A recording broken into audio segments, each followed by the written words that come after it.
Kto môže bývať v takomto domčeku? Sirota Anka. Pracovitá, skromná, starostlivá. Má len jednu vernú kamarátku.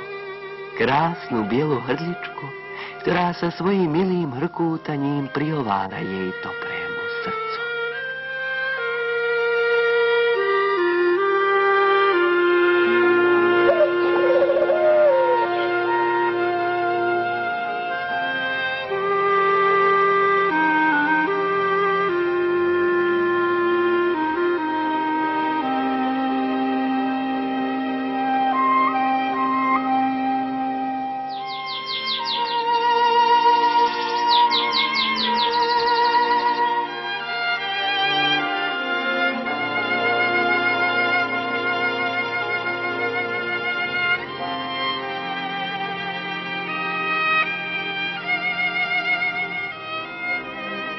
Všetko čaká len na jej dve usilovné ruky.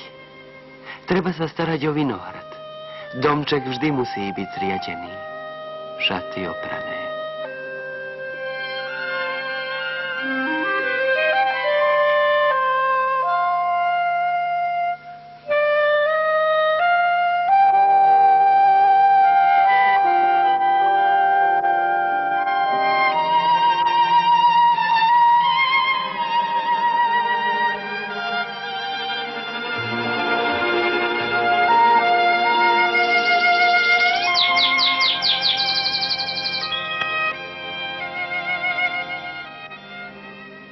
Hroznový bál u Domoňov je vďaka za dobre vykonanú prácu, ale aj príležitosť stretnúť sa so známymi, rozveseliť sa.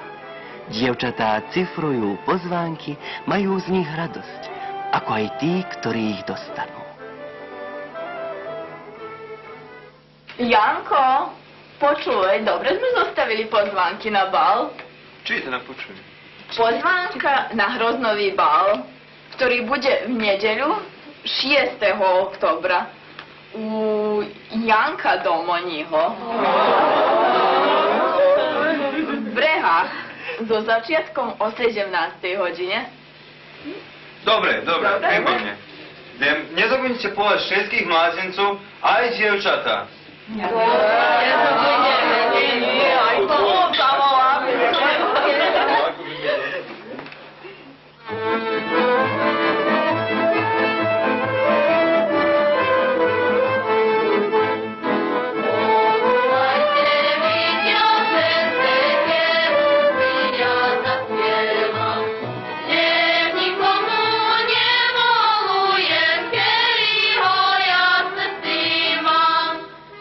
Milí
Dobrosrdečný, šikovný a veselý brehovský poštár Števko radostne lieta na svojom bicykli, aby sa všetci načas mohli pripraviť